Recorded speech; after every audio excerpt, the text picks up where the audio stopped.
오늘도 주신 말씀 통해 은혜 누리시기 바랍니다. 제가 항상 하는 인사가 있죠. 새벽 제단을 사모하여 이렇게 예배의 자리 그리고 기도의 자리에 나오신 우리 성도님들 축복하고 또 환영합니다. 네. 오늘 저희가 읽은 본문의 표제에는 다윗이 이 시를 쓰게 된 이유나 상황에 대해 정확하게 언급하고 있지는 않습니다.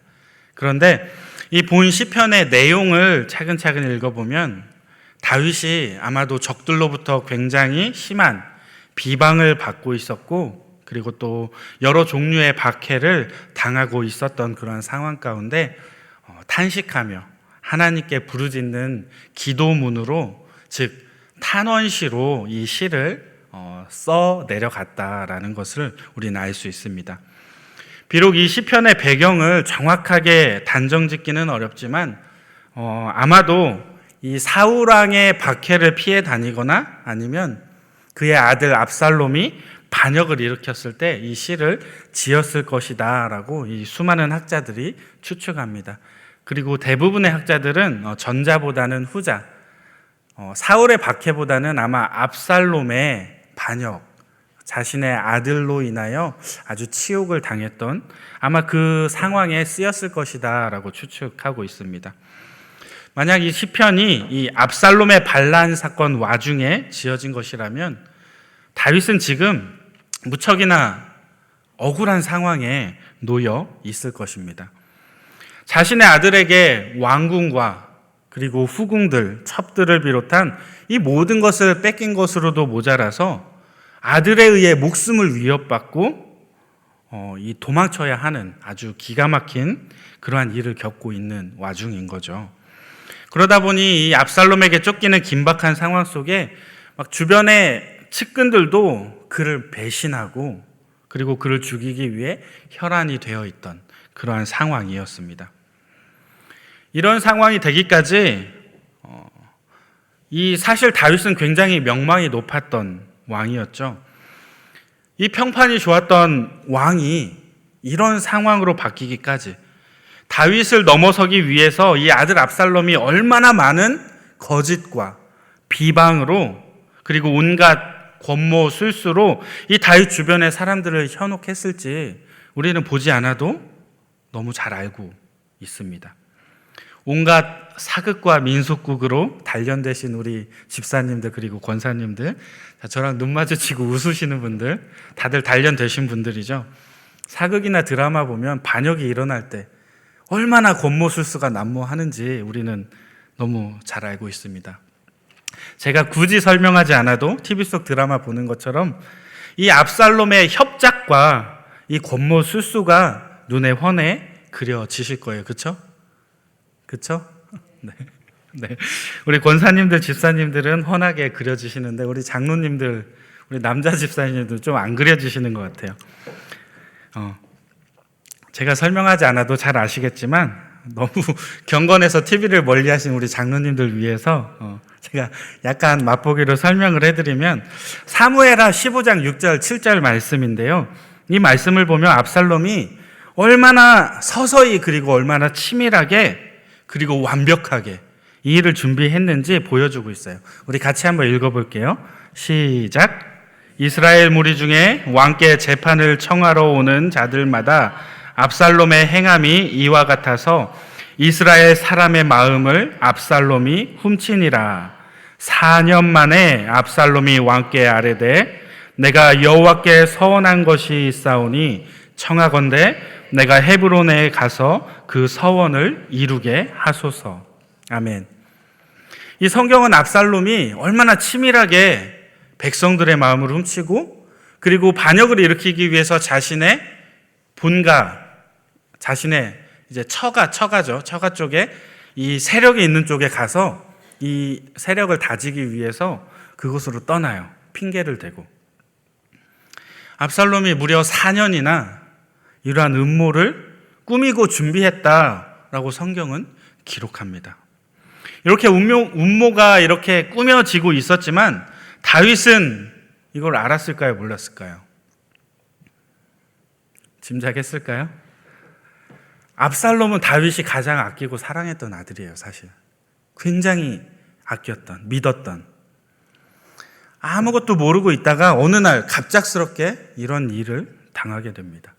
그리고 황급히 왕궁을 버리고 도망하게 되지요. 황망하게 성을 벗어난 이 다윗 왕이 정말 극소수의 최측근들과 함께 도피하는 모습을 상상해 본다면 이미 모든 것이 다 끝난 것처럼 보여집니다. 그리고 대적들은 온갖 말로 비웃고 그리고 독한 말로 그를 비방하기 시작합니다. 이 다윗에게 대놓고 독한 말을 퍼부은 사람들도 있어요. 우리가 잘 아는 시므이, 사울 왕의 친척인데요. 이 시므이가 다윗 왕에게 아주 이 쫓겨서 도망가는 이 다윗을 쫓아오면서 막 비방을 해요. 사마 16장 7절 말씀인데요. 우리 같이 한번 읽어볼게요. 시작. 시므이가 저주하는 가운데 이와 같이 말하니라. 피를 흘린 자여, 사악한 자여, 가거라, 가거라. 사울의 족속의 모든 피를 여호와께서 내게로 돌리셨도다. 그를 이어서 내가 왕이 되었으나 여호와께서 나라를 내 아들 압살롬의 손에 넘기셨도다. 보라, 너는 피를 흘린 자이므로 화를 자초하였느니라. 아멘. 도망가는 와중에, 피해가는 와중에 이 쫓아오면서 이렇게 뒤쫓아오면서 이렇게 막 악담을 하고 너 잘됐어 라고 저주하는 이 모습이 있습니다. 사실 사울 왕이 몰락한 것은 다윗 때문인가요? 다윗 때문인가요? 아니죠. 다윗이 나서서 사울 왕을 치료했다면 이미 훨씬 전에 다윗은 왕이 되었을 거예요. 그런데 다윗은 사울에게 선하게 대했어요. 하나님이 기름 부으신 왕을 내가 끌어내릴 수 없다. 내가 죽일 수 없다. 사실 사울 왕은 자기 자신의 잘못으로 하나님의 징계를 받아서 사울 왕의 가문이 몰락하게 된 거예요. 그럼에도 불구하고 마치 다윗 때문에 몰락한 것처럼 여기며 그를 이 다윗을 증오하고 있다가 증오하는 마음을 막 품어두고 있다가 이제 다윗 왕이 도망하는 꼴을 보니 너무 통쾌한 거예요. 그래서 다윗을 뒤쫓아가며 따라오며 이 독한 말로 다윗을 비방하고 있습니다. 이 시므이의 비방은 아무 근거 없는 악의적인 그러한 표현이죠. 다윗에게는 아직 사실 시므이 정도는 충분히 처단할 정도의 힘이 있었어요. 실제로 다윗 왕의 신복이 내가 가서 쟤를 쳐 죽이겠다 하는데 다윗이 말려요. 그러지 말아라. 저게 혹시 하나님이 나에게 저 사람을 통해서 주는 메시지일지 어떻게 아느냐. 그냥 둬라. 그리고 잠잠히 우리는 도망가자. 1절 시므이를 상대하지 않고 모든 일을 하나님께 내어 맡기는 이러한 그리스도인으로서 성숙한 모습을 다윗은 보여주고 있습니다. 여기서 우리가 다윗의 위대함을 엿볼 수 있지요. 사랑하는 여러분, 우리가 다윗 정도는 아닐지라도 우리 삶 속에서 이런 일들이 종종 생겨나곤 합니다. 극복하기 힘든 고통을 겪기도 하고 또 도와줄이 하나 없어서 세상에 마치 나 홀로 남겨진 것처럼 지독한 고독감을 느낄 때도 있습니다. 또 말도 되지 않는 이야기로 나를 비방하고 독한 말로 그렇게 나에게 상처 주는 그러한 사람들의 말을 듣게 될 내가 원하지도 않는데 다른 사람을 통해서 들려오는 이러한 고통도 우리는 겪고 있습니다. 이러한 일들이 비단 다윗에게만 일어나는 사건은 아니라는 거죠. 오늘날 우리에게도 얼마든지 일어날 수 있는 일이라는 거예요. 사랑하는 여러분, 이러한 상황 속에 우리 성도님들은 어떻게 대응하며 살아가고 계십니까? 어떻게 인생의 싸움을 싸워나가고 어떻게 신앙의 경주를 이어가고 계십니까? 이 시간 오늘 말씀을 통해 이 다윗은 이러한 인생의 싸움에서 이러한 고난의 순간 가운데 어떻게 승리하였는지 이러한 다윗의 모습을 살펴보고 배울 교훈이 있다면 오늘 이 시간 우리 마음판에 깊이 새겨지는 이 새벽이 되시기를 축복합니다.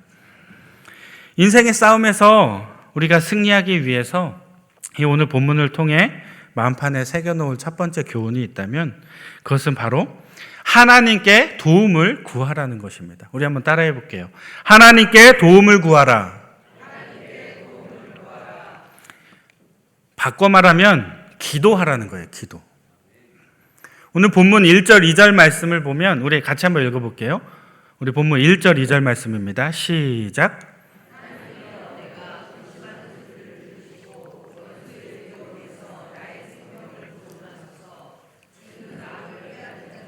음모에서 나를 숨겨주시고 악을 행하는 자들의 소동에서 나를 감추어 주소서.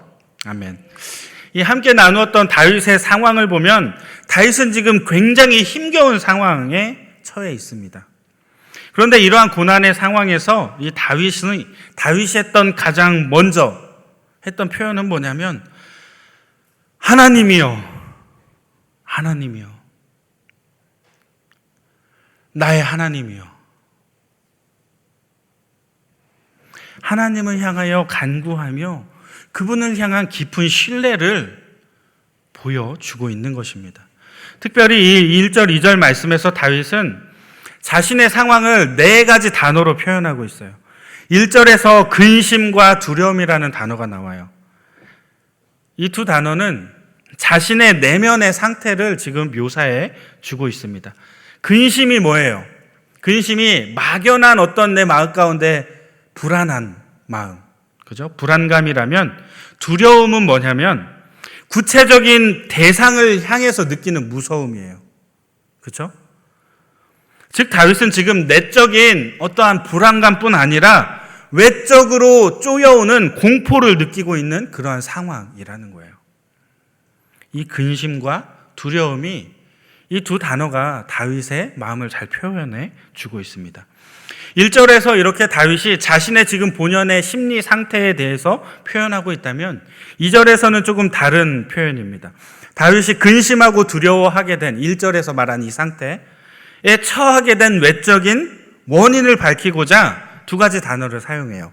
음모와 소동이라는 단어가 사용되는데 음모가 드러나지 않는 보이지 않는 어떤 적들의 움직임이라면, 그죠?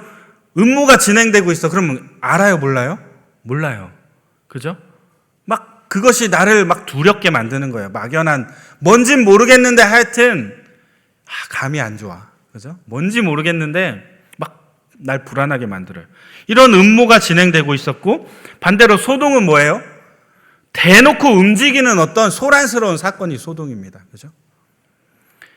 다윗이 알지 못하는 가운데 막 은밀한 움직임이 있었는데 그것 때문에 막 불안했는데 이제 대놓고 사건이 터져 버린 거예요. 너무나도 사랑하는 아끼는 그 아들이 반역을 일으켜서 다윗 왕의 후궁들을 백주 대나대 사람들이 다 보는 데서 취하는 사건이 벌어지고 그리고 이 다윗을 죽이기 위해서 쫓아오는 상황이 펼쳐지게 됩니다.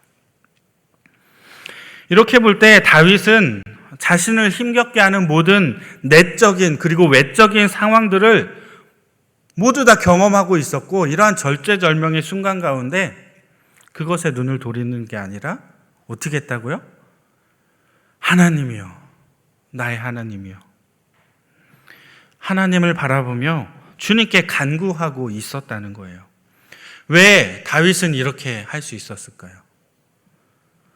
다윗은 하나님께서 자신의 이러한 목소리를 들으신다는 신뢰를 갖고 있었기 때문입니다. 이처럼 하나님에 대한 다윗의 신뢰가 어떠했는지 1, 2절에 역시 잘 표현되어져 있어요. 동사를 우리가 보면 알 수 있는데 다시 한번 함께 읽어볼게요. 1, 2절 시작. 하나님이여, 내가 근심하는 소리를 들으시고 원수의 두려움에서 나의 생명을 보존하소서. 주는 악을 꾀하는 자의 음모에서 나를 숨겨주시고 악을 행하는 자들의 소동에서 나를 감추어 주소서. 아멘. 사랑하는 여러분, 다윗이 지금 하나님을 어떠한 분으로 고백하고 있습니까? 근심하는 나의 소리를 어떻게 해주시는 분이에요? 들어주시는 분입니다. 하나님은 나의 고통에, 나의 신음에도 응답하시는 그분이 바로 하나님이시라는 거예요. 이러한 내면의 고난에 빠진 다윗의 생명을 또 어떻게 해주는 분이에요? 보존해 주시는 분이에요. 생명을. 다윗의 생명을 지켜주시는 분. 내가 사망의 음침한 골짜기를 거닐지라도 해를 두려워하지 않아야 할 것은 뭐예요? 주께서 나를 지켜주시니까. 주의 지팡이와 막대기가 나를 안위하여 주시니까. 하나님이 나의 생명을 지켜주시니까, 보존해 주시니까 다윗은 이렇게 하나님께 다 내려놓고 매달릴 수 있는 거예요. 내적인 어떠한 고난과 환경 가운데 나를 건져주신다면 외적인 공격으로부터 다윗을 어떻게 해요? 숨겨주시는 분이라는 거예요. 다윗이 고난 가운데 처했을 때, 외적으로 어떠한 압박이 들어올 때 다윗을 숨겨주고, 그리고 어떠한 소동에서 감추어 주시는 그분이 바로 다윗이 부르짖는 하나님이라는 거예요. 오늘 이 새벽에 여러분들 부르짖을 때 이러한 하나님을 만나고 경험하셔야 합니다. 전적인 나의 편이 되어주셔서 우리의 근심에도, 우리의 신음에도 응답하실 뿐 아니라 우리를 지켜주시고 우리를 숨겨주시는 그 하나님. 말뿐만이 아니라 우리의 삶 속에서 살아 역사하셔서 내가 살아갈 그 길을 뚫어주시는 그 하나님. 이러한 살아 역사하시는 하나님에 대한 신뢰와 믿음의 고백이 있을 때 하나님께서 우리의 모든 기도를 응답해 주시고 들어주시는 줄 믿습니다. 이러한 하나님을 오늘 이 새벽에 부르짖고 만나셔야 합니다. 또 인생의 싸움에서 승리하기 위해서 본문이 우리에게 주는 교훈이 있다면 바로 우리의 혀를 다스릴 수 있는 지혜를 하나님께 구해야 한다는 것이에요. 우리 한번 따라해 볼게요. 우리의 혀를 다스릴 수 있는 지혜를 구하라. 누구에게 구해요?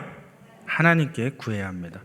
계속해서 3절에서 6절 말씀을 통해서 이 마음속에 있는 모든 것을 다윗은 하나님께 쏟아 놓고 있어요. 자기의 마음 가운데 어떠한 상처가 있는지, 어떠한 아픔이 있는지, 어떠한 이야기들이 들려와서 그것이 나를 힘들게 하는지 하나씩 드러내며 하나님께 도움을 요청하는데, 특별히 다윗은 이 원수들의 언행 심사에 대해서 아주 낱낱이 하나님께 탄원하고 있습니다. 우리 3절 4절 말씀 같이 한번 읽어볼게요. 3절 4절입니다. 시작.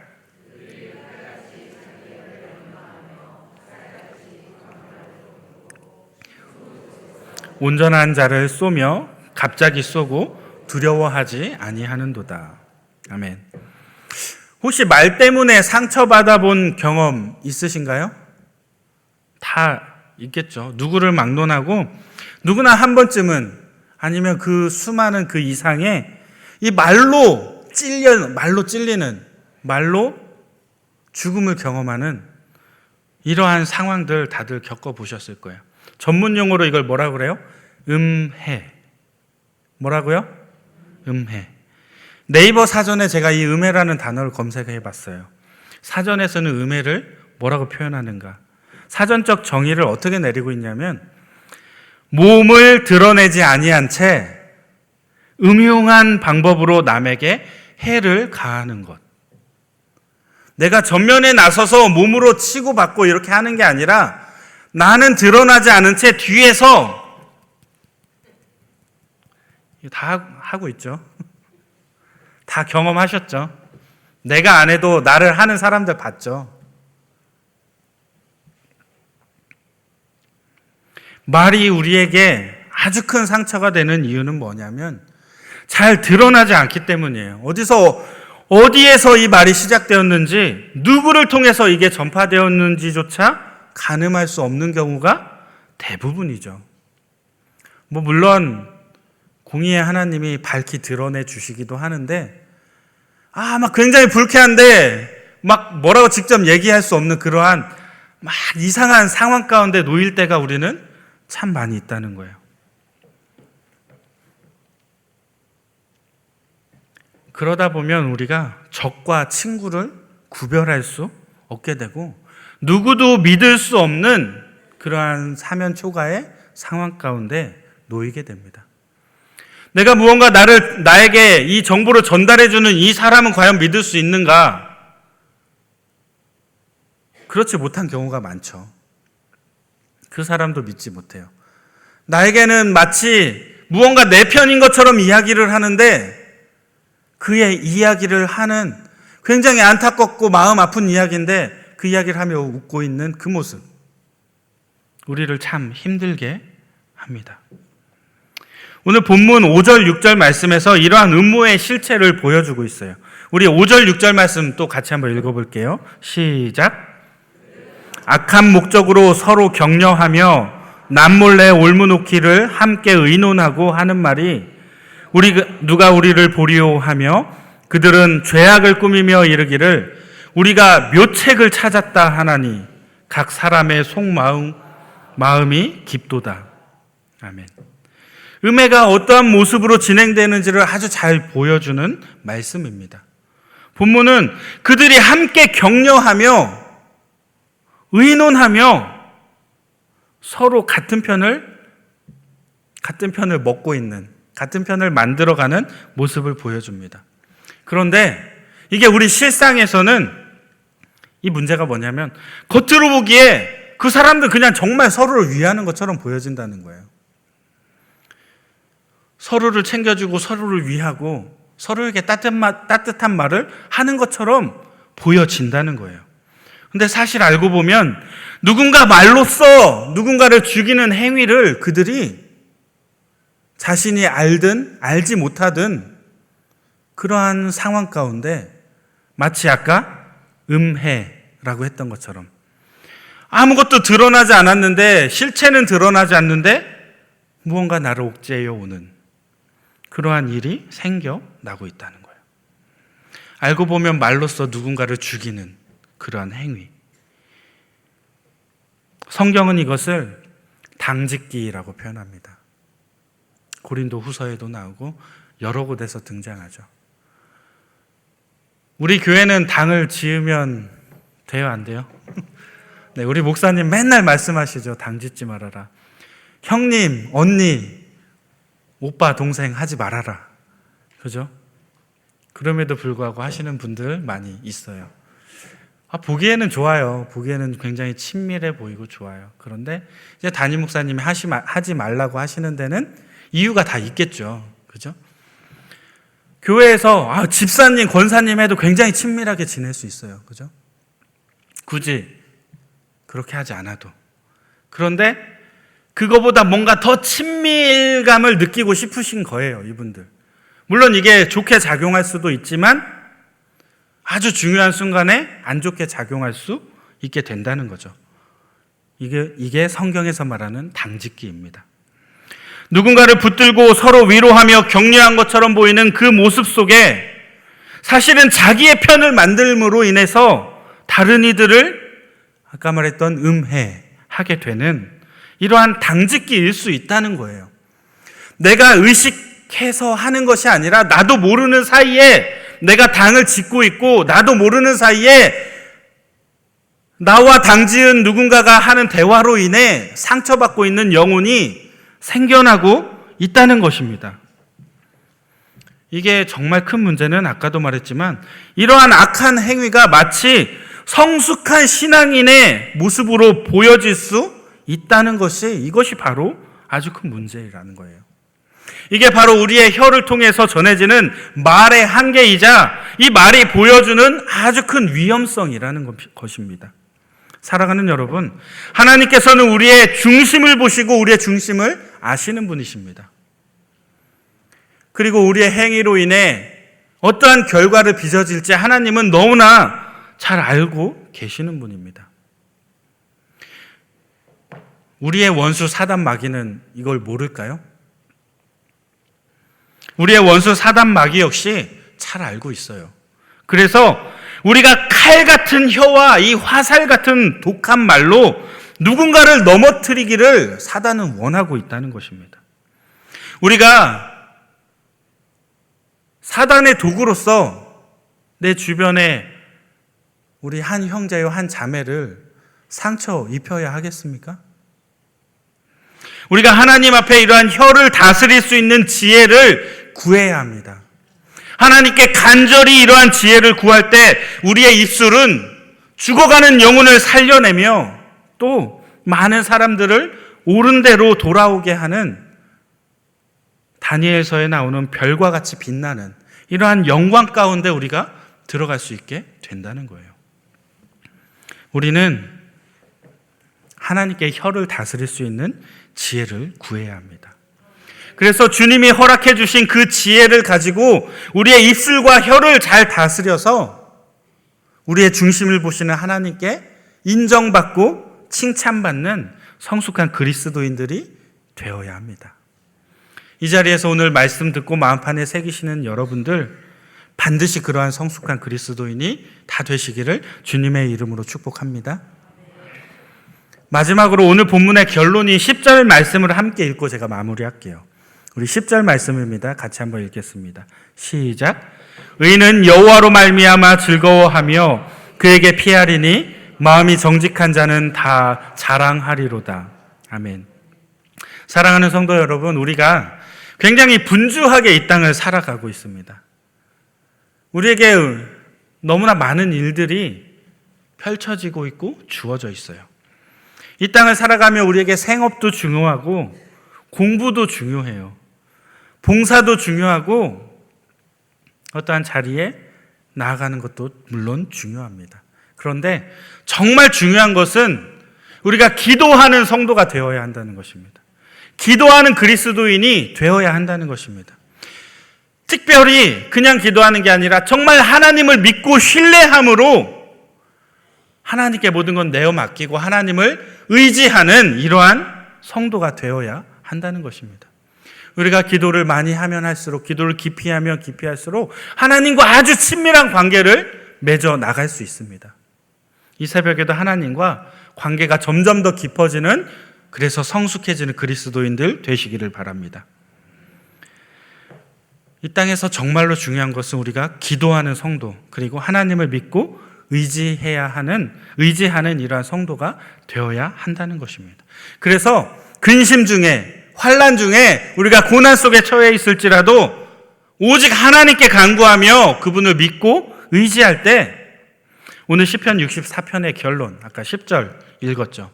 이 10절의 말씀처럼 어렵고 힘든 인생길을 우리가 즐거움과 감사함으로 걸어가게 되는 이러한 풍성한 은혜를 누릴 수 있게 된다는 것입니다. 사랑하는 여러분, 인생길 참 어렵고 힘들어요. 이러한 가운데 즐거움과 감사로 하루하루 살아가며 하나님과 깊이 교제하는 우리 새벽 성도님들 다 되시기를 주님의 이름으로 축원드립니다.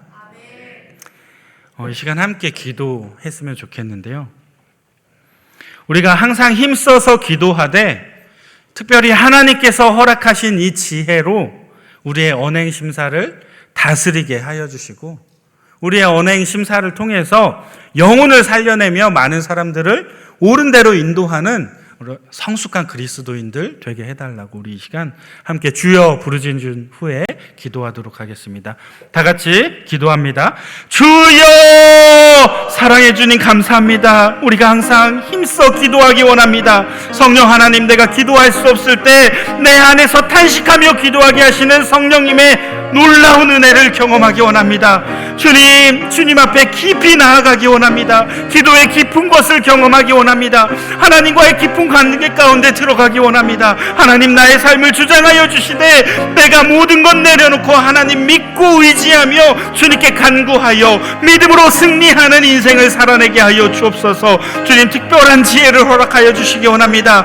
우리가 삶 속에서 살아가는 언행 심사가 하나님 기뻐하시는 모습이 되게 하여 주옵소서. 주옵소서.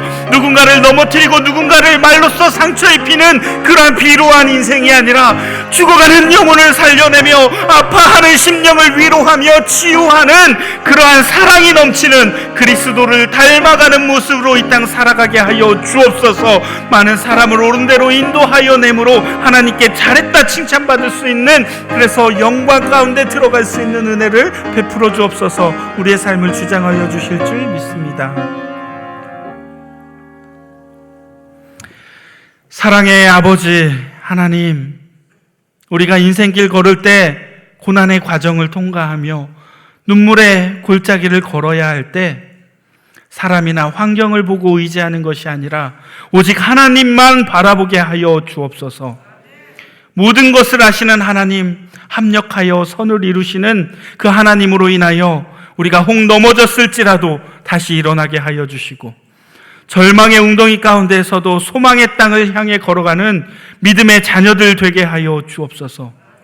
오늘도 하나님께서 허락해 주신 삶의 자리에서 하나님만 바라보며 하나님과 깊이 동행하게 하여 주시되, 하나님 복의 통로로서 이 땅을 살아가는 은총의 한날을 살게 하여 주옵소서. 오늘 이 하루도 온전히 주님과 교제하며 코람데오의 신앙으로 하나님 앞에 살아갈 수 있는 복된 하루가 되게 하여 주옵소서. 언제나 우리와 함께 해주실 줄 믿사오며 우리 주님 예수 그리스도 이름으로 기도드립니다. 아멘. 주여, 주여, 주여. 할렐루야. 사랑의 주님, 우리의 삶을 주장하여 주시기 원합니다. 오늘도 말씀 통하여 주님 마음판에 깊이 새기었습니다. 주님, 날마다 기도하는 사람 되게 하여 주시고 매 순간순간마다 하나님께 부르짖으며 하나님과 깊이 교제할 수 있는 은혜를 베풀어 주옵소서. 나의 삶을 주장하여 주시고 나의 삶 속에 동행하여 주시는 그 하나님을 삶의 모든 환경 가운데 날마다 마주하고 경험하게 하여 주셔서 오늘도 주님의 은혜 가운데 풍성히 젖어들 수 있는 이 하루가 되게 하여 주옵소서. 주님, 주님이 허락해 주시는 특별한 지혜를 갖기 원합니다. 영혼을 살려내고 사람을 위로하며 심령을 치유하는 사랑의 언어를 사용할 수 있게 하여 주옵소서. 누군가를 무너뜨리고 누군가를 쓰러뜨리고 누군가를 정복하는 날카로운 언어가 아니라 사랑 넘치며 정감 넘치며 누군가에게 회복을 선사하는 따뜻한 말씨를 사용할 수 있게 하여 주옵소서. 주님, 오늘도 은혜 베풀어 주실 줄 믿사오며